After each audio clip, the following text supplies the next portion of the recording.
today we have our co-host Matt Bove. We're going to bring Matt in, and Matt is not in studio with me today because Matt, where are you? I'm in the press box at the Bills Stadium again. Basically, this is going to be where I am on Wednesday, where I am on Thursday. For those of you who are watching, the way the schedule works for the Bills is usually they practice Wednesday, Thursday, Friday, and then Yeah. they travel to wherever they're going on Saturday, or they have an off day. So if they practice Wednesday, Thursday, Friday, usually I'm here in some capacity most of those days. So here we are from the Bills So Stadium. you have a nice view. You have a nice view. I'm so jealous. I'll show you again. It's nice. It's a nice view. It's not bad, huh? It's pretty good. Not terrible. That's a nice view, Matt. That's Yeah. a very, very, very nice view. Yeah. So And you know, everybody, as people are joining, I'm sure they're going to have more questions for you, but everybody is going to be asking. So what's it like to watch the Bills practice? What's the culture? What's it like being there? it's fun. It's really fun. It's a cool Yeah. vibe. I mean, it's work, right? For them, it's work Mhm. for us, but it's not lost on me that you're just watching football players play football in some capacity. Once the regular season starts, there's a bit more rules for a lot of the off season and a lot of like the training camp portion of the year. You can watch Mhm. the entire practice. Now we can only watch a certain amount of practice, and then once we leave, they Ah. start working on the things that they're specifically trying to do for their game on Sunday against the Yeah. Houston Texans. So we probably can watch like the first 30 minutes of a 2-hour practice or so that they do, but it's just one part of the day. They practice for 2 Yeah. hours, then they work out. They'll lift weights. They'll go through their film sessions where they all sit there and they watch film together. They'll have lunch together. Like they are putting in, it's not quite a 9 to 5, but they are probably at this facility 8, 9, 10 hours a day during the season. Yeah. Those guys basically live here. I mean, we couldn't do it. The No, average person no, couldn't do it. absolutely not. I mean, it's physically and mentally draining, but Yeah. they're compensated pretty well, these Yeah. guys. So I Okay, think, so we have a question for you, Matt. A really good question. yeah, James wants to know when we're going to raffle off a come hang with Matt in the box. what's funny is I'm sure we could try and figure something like that out. Yeah. We're spoiled. Now, there's Uh-huh. nothing happening in here. Like I'll show you that I am in here by myself today. Like you can see all of the Yeah, seats and yeah. how all of the rows go down and they face the stadium itself. But behind me is also like right there, if you can see, Yeah. that's where they put the food. And it's pretty legit. I mean, like you get here in the morning, there's always breakfast for you, and then there's a lunch at halftime. So they take good care of us. I would imagine people would enjoy coming and hanging out in the press box for a little bit if they got I to do bet it on they a would have. game day. It's living pretty luxurious, to be honest. It's kind of ridiculous. That's pretty cool. Now, Sunday they play against who? Stephon Diggs and the Uh-huh. Houston Oh, Texans. you're not even okay. I was gonna say you're not even gonna say the team name. It's Yeah, just Stephon Diggs. yeah, Stephon Diggs and the Houston Texans, who are really, really good. So, I mean, this is going to be a tough game. They're coming off of a tough Yeah. loss against the Ravens. This is going to be Hmm. another tough game for them. And there's the added layer and drama that comes with going against Stephon Diggs, which makes it even more interesting. Yeah. So what's the most interesting piece of the drama, you think? That's a great question.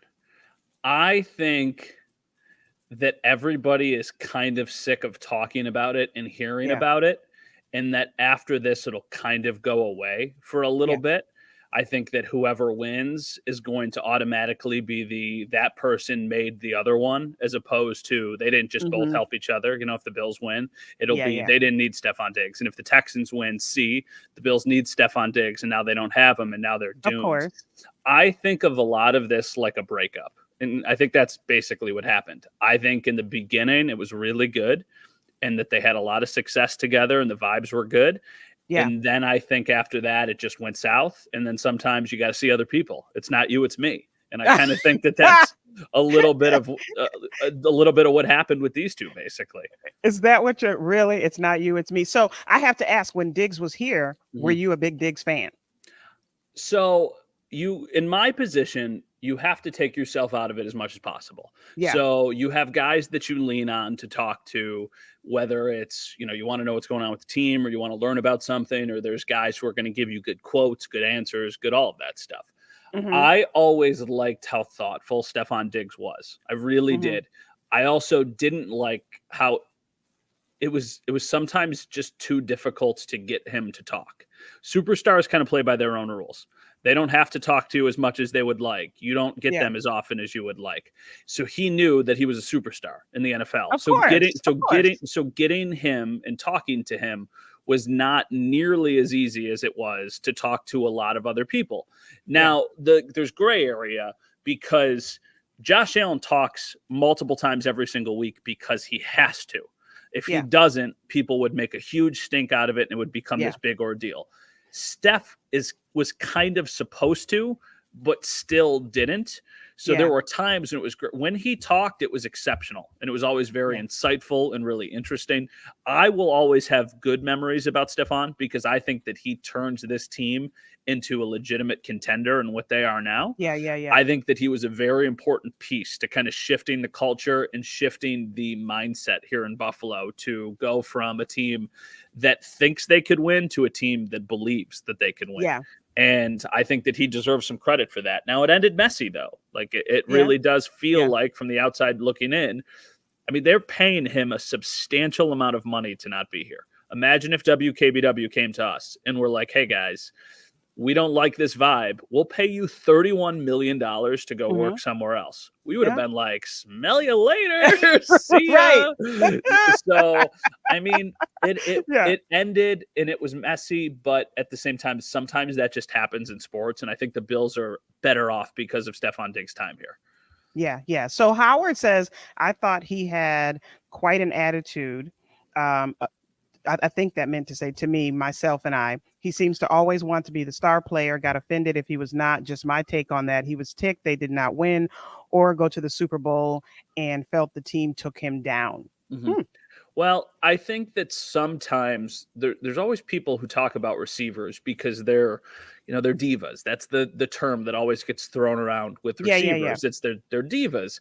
But I think you got to be wired a certain way to be going up against somebody and trying to beat them every single play.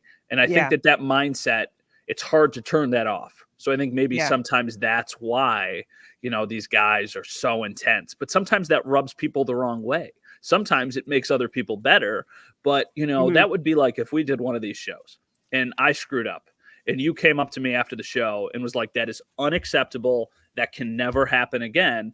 Like there is a time and place for that when you're not meeting the standard, but it Yeah. doesn't have to be all the time. So I feel like But that's the real world example of one of the things that maybe Stephon Diggs was doing yeah. that some people might not agree with. And let me tell you, we can't imagine the pressure that these guys are under. I mean, we talk about diva, but really, can you imagine the pressure that these guys are under every single day? It comes with a lot. It comes with a lot of Yeah. attention. You're like we said, you're compensated incredibly well. There are Yeah. millions of people who would do anything to be in the position that these guys are in, most of them realize that. Most of them Yeah. acknowledge that. But there are parts of your life that you lose. I'm not saying like Yep. woe is these guys or anything like that. But Yep. imagine just not being able to like go out to the store. Like Stephon Yeah. Diggs couldn't I just know. go to the grocery Yeah. store. He You couldn't just sacrifice a lot. he couldn't just go to dinner. Now, you have all the money in the world, but what good is all the money in the world if you basically are stuck at your house for 5-6 months of the year? I'm Yeah. not making these guys seem like they're not unbelievably well off because they are. But yeah, you lose a lot of that. And I think that makes you pour even more into your craft. And then Yeah. that's why you wear your heart on your sleeve and you take it so seriously because you want it so bad. I don't think there's any doubt of how bad Stephon Diggs wanted to win. Nope. I'm a Diggs fan. I am a Diggs fan. Mm-hmm. I love it. And I can't wait to watch the game on Sunday. Yeah, I mean, I think that this will be a nice way of turning the page. I think Yeah. the perfect scenario for the Bills is obviously that they win and that they're 4-1 and they can kind of move on from this. Yep. If they lose, though, there's going to be a lot more noise. This Yeah. conversation is going to go on for a lot longer It about, sure hey, is. they needed him. They shouldn't have let him go. They're not Yep. going to be good because of him being gone. So I'm ready for this to turn the page. And I know a lot of people watching this are also Yeah. ready for that. Yeah, I'm ready for it. So then I have to ask you, growing up, did you play any sports? I mean, when you play sports, obviously we're not on this level. We're talking Mhm. about the Buffalo Bills here. But just growing up, did you play any sports? a bunch of sports with like my family and friends and stuff. Yeah. But growing up, I golfed, I played tennis, I played hockey.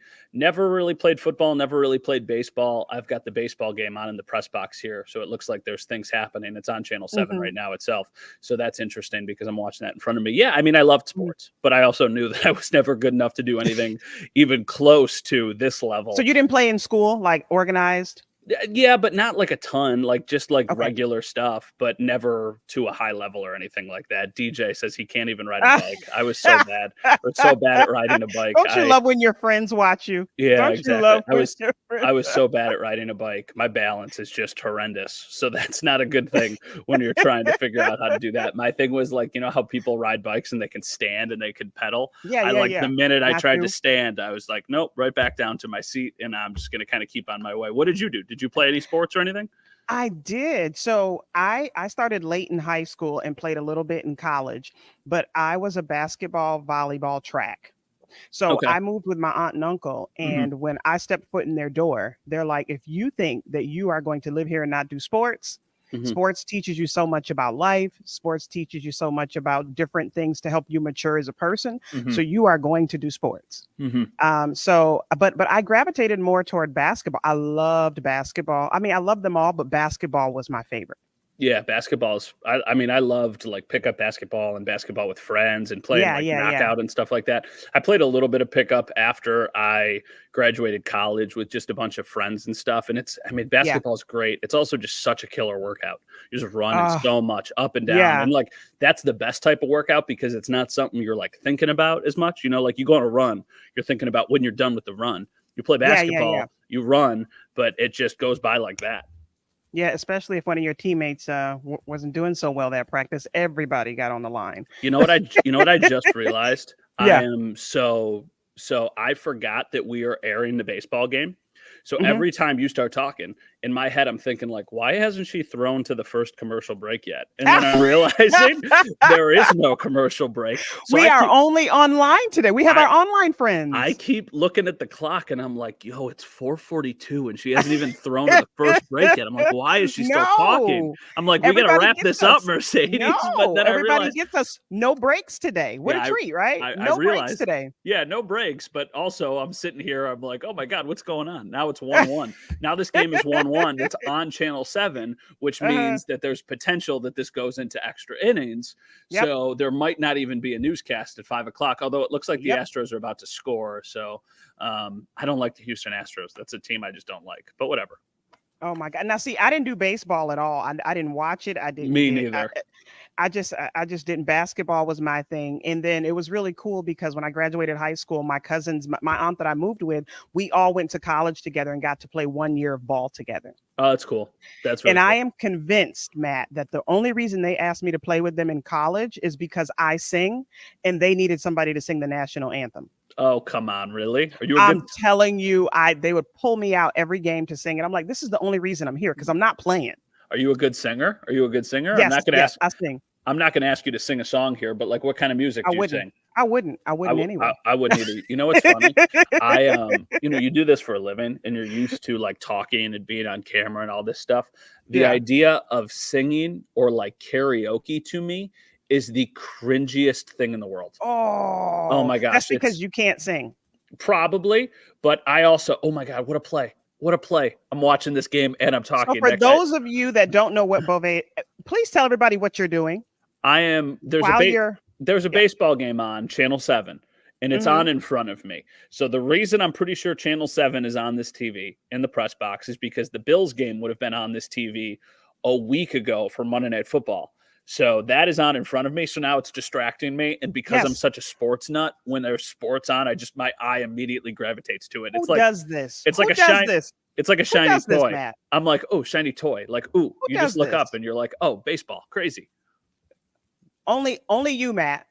Well, it would be like this would okay, let me paint a picture for you here.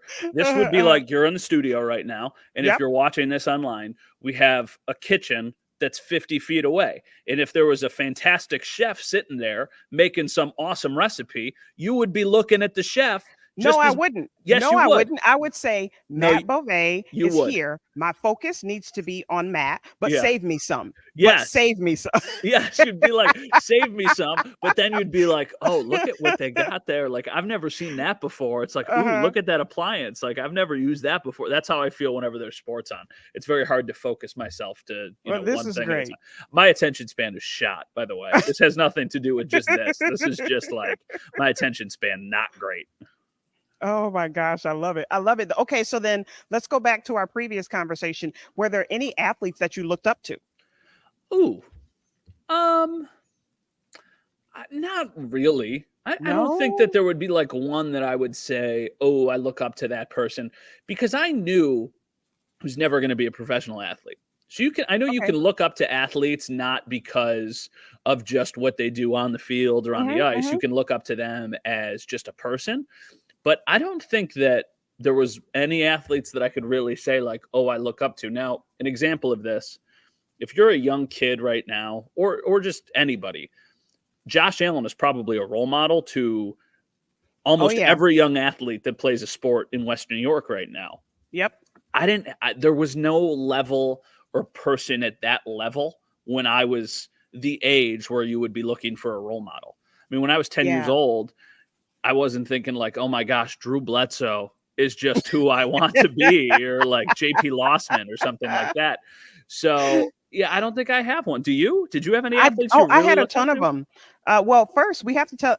I want to ask the folks at home that are watching this. Did you have anyone that you looked up to in sports? But I had a ton of them. I mean, like Michael Jordan. Come on. Oh well, I I, Michael I mean, I Michael love the Jordan Jordans. is a different stratosphere. He is, but I loved like his work ethic. The Tracy McGrady's, Lisa Leslie, Shamika Uh-huh. Holtzclaw, Candace Parker, Oh yeah. Kobe Bryant. Like Mhm. I loved. I mean, but I loved basketball. Yeah. I think So Kobe is a really good one. Kobe yeah. is like one of those ones that if you could have that mentality in anything in life, if you could put that much effort and intensity into something, how Yep. could you not be successful? And I think that he is one that probably is really high for a lot of people. I feel that way a little. LeBron is so polarizing. People love LeBron He and people hate is. LeBron. Like some Yeah. people don't like LeBron at all, but he was one of those polarizing athletes for me that, and same thing with Tiger Woods. Like Tiger Woods, Yes. Yes. Yes. polarizing athlete. I always rooted for Tiger. I Yeah. love Tiger. I also realized he made some really terrible mistakes in his life. And there's a lot of Yeah. people who don't like him because of that.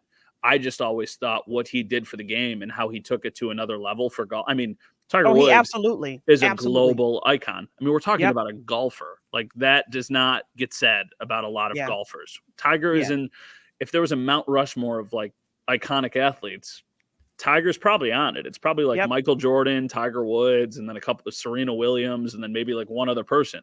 Yep. Those are superstars. So yeah, Yeah. it's interesting. It just also depends on the era that you were born into. Yeah. Yeah. Yeah. I mean, I had quite a few, and I agree with you. Like, I mean, because I love the game of basketball, and we just did like sports was just Mhm. what we did. Yeah. Um, we kind of, I think now it's overboard with the celebrities and us being in their lives. We weren't in their lives so much, Hmm. when I was growing up, but we did look up to the things that they did. I mean, I know I absolutely did, especially when it came to work ethic, Hmm. because they talked a lot about the work ethic that they had. And Hmm. for me, that was huge. That. I knew I wasn't going to be a professional athlete, Hmm. but it was the work ethic for me. I think that's a really good point and an interesting point you made about how we didn't know as much about them, and I think that's a good thing. I think that Yeah. you see sometimes everybody living their lives on Instagram and on social media, and you're trying to like live through them. And then you find out too much about them. And then these people never have their space and all of these things. It's just so much more complicated now than it was, Yeah. right? Like before, Yeah. you could love Michael Jordan, you could watch them play Bulls games, and then you would see him interviewed afterwards. And that would be the extent of Michael That would Jordan be that you would it. have until the next time that they played a game. Now Yep. it's like, okay, well, he's got Now we're Instagram watching them stories. eat. Now there's Instagram stories up and you're Yes. seeing what's happening, and these athletes have become brands within themselves, and Yeah. it's Yeah. it's just a lot. But I do think that there is such a value to sports. Like Yeah. My daughter is 18 months. We're not talking about sports yet, but Yeah. I want her to play whatever she wants to play because Yeah. I want her to have those experiences growing up and being on a Yeah. team and meeting friends on a team and learning all of the things that come with sports that make it so Uh, great. I mean, I'm just like, obviously, this is what I do for a living. So I'm very yeah. passionate Yeah. about sports, but I do think that it does so much for kids and for anybody, really. Well, what do you think it does? I agree with you, by the way. I think that there's a ton of lessons that it teaches you about the importance of hard work, but how it's not always just about winning and losing. And I think that if you put effort and time into something, that you're becoming better because of that. And I think that Yeah. that's Yeah. very important. I also think Yep. the camaraderie might be maybe the most important thing of just understanding what it means to be on a team and Yep. trying to accomplish something together and how the team is more important than you individually. I think those are the big lessons and takeaways that I would want her to learn. Probably not when she's 2 years old running around chasing a soccer ball, but maybe a couple years Yeah. down the road. Yeah. Nope. I absolutely got all of that. And I'm so glad that I had the experience Mm-hmm. of sports because I didn't play all the time. Yeah. And it was, can you cheer for someone else Mm-hmm. when you're not in the spotlight? Absolutely. So you learn that. You learn to look out for each other. You learn to shut up maybe when you need to shut up sometimes, but you want to keep talking because if not, everybody's getting on the line and we're Yeah. all running. And everybody is going to be looking at you like, why couldn't you just shut up? Howard's comment and says, and if she doesn't want to play, you have to follow up on her on that with her too. I totally agree. I don't need her to play sports and I don't need her to be measured by if she plays sports or if she doesn't play sports. I just think there's a lot of valuable lessons you can learn in that setting, but those lessons can also be taught in other settings. If you're Yeah. playing a musical instrument and you're part Yep. of a band or if you want to Yep. take dance classes, I just think that all of those extracurriculars are so important. I think Yeah. that there's something that you learn from being in a classroom inside a school, but there's other things that are really important that you learn Yep. outside of that setting. So I don't Yep. care I if she agree. doesn't want to play sports, but I just want her to be involved and active in doing things that are not just what is expected. Just trying to Yeah. go a little bit above and beyond. So my twins recently went for a play. And they said, "Mom, we're gonna try out for it." And my Uh-huh. daughter came home last week and said, "Well, I didn't get the main role. I just got, the group of people standing in the back." And I said, "Well, Maya, it's your first year, so guess what we'll do? That the next time you want to go for it, Mm-hmm. we're gonna sit down and we're gonna rehearse and we're gonna go through it. This is your first year. Somebody else has been practicing for years. So Uh-huh. what you'll do is you'll play your part, and we will cheer everybody else on, Mm-hmm. and all is well." And she goes, "Okay, no problem." But that's a life lesson, so it doesn't have to be sports. Uh-huh. They're going for a play. Doesn't that rejection also make them probably want it Yep. even more and make them Yep. work even harder to get it? Like, I Yep. think that you almost need that at some point. If it comes Yep. easy and you just immediately have it, maybe you start to take it for granted. And it sounds like she's not going to do that Yep. because she realizes that it is a lot of hard work and she's not I just having agree. it handed to her, which I think is really cool, to be honest. I agree. And so I have to ask you, are you the every child gets a trophy person? No, I'm not Yeah. actually. I'm not. Uh, I think yeah. that there is value in losing. And I think that understanding that at an early age goes along. I don't know what the right age for that is, though. I think if Yeah. you're 4, if you're 5, everybody should get a trophy. But I think that eventually should end. Like, I understand both sides of it, but Yeah. I Yeah. do Yeah. think that there is value in going through a little bit of adversity and losing because that, Absolutely. like all the things we just talked about, it makes you want it and try and be even better. Yep. It makes you examine things. Like when I went to the Buffalo Wing Fest, and you're gonna say I'm being petty, but I did the Buffalo Wing Fest and we had a sauce off. And I know my sauce was first place. Oh yeah, was I it? know but I got second place. Oh come I on, got second place. who beat And you? so I'm That's not uh, cool. I would have voted for you if I was there. but I mean, like even in that, I mean, like growing up, Hmm. it's important that we don't always win. I mean, let's just be honest. Yeah. That's my opinion. But when you don't, it does teach you a ton of life lessons, and it teaches you how to back up, regroup, look at how you can get better, work on those things and work Uh-huh. on them consistently. Teaches you consistency, teaches you hard work, and then you go harder. Do Competition is a good thing. Do you feel like with your older kids, because they would have had more real world examples of this, that Mhm. comes to fruition, that you've seen that and it's actually been applied to their lives and how they've been able to, have different successes along the way? I would say yes, because now in life, I see how things don't bother them as much. Like Hmm. when they hear no or things don't go their way, they're like, okay, on to the next one. Let's try again. And I'm super proud of them for that because guess what? Life is going to throw you a bunch of it and it's never going to stop. Hmm. Isn't it So, Isn't it funny how it is such a microcosm for you hear something like that and you're talking about them getting into their now adults lives, and yep, it's no different than us. Like when we get told yep. no, we're at different points in our lives than they are, but when somebody tells us no, it doesn't make us feel good, and sometimes it becomes really complicated and you don't know what you're exactly supposed to do, but Yeah. you kind of just got to take it on the chin and move on, right? Like there's so many Well, different things that we would want to happen that just we yep. can't control. And I agree. The only no that I don't accept is when I'm ready to buy something and my husband says, not with this card. I just Oh. take it. Well, when he says we should probably wait. I just hear not with this card. Just use the other one. Uh-huh, That's the and then out of that's spite the only no. you still put it on that card, and then you buy 2 of them because you go, Absolutely. That is the "Hell only no." no Yeah, it's like, that I'm "We are just not." like, so how do we do this? Get this now, instant gratification. uh, I'll just use the other one. do That's you it. do you feel like there's times when you have said or somebody has told you no, and you Mhm. have not handled it well? Like real world situations, or do you feel like as you mature and as we get older and wiser, it just happens? Because like there's times that I can think of when I'm told no or that I'm not getting Mhm. something that I want, and I get annoyed, I get angry. Oh, I absolutely do, and those are just the moments where, I mean, I make it known. I'm just like, okay, so I wasn't expecting that, so just give me a moment. It takes Uh-huh. a moment, So but then are you passive aggressive about it, or are you just pretty no, straightforward and blunt? no, no, no. I'm very straightforward. I appreciate that. Very no, no, no, no. I am very straightforward with it. I think that I'm probably more of the passive aggressive side, and I shouldn't be. Like I appreciate people like you more than Yeah. ever I would appreciate people like me, because I do think that there's something really nice about just like knowing how you feel right away and being like, Yep. "Oh, I'm not happy. I'm going to tell you I'm not happy." I'd rather know. Well, Matt, we gotta go. That went This fast. was I know this was great. Thank you all for your comments. This was great. This That was a went great fast. conversation. That went But you fast. That have to was go. easy. I have to go. Yeah. So All thank right. you all for watching Studio 7. Have a good day. Bye, guys.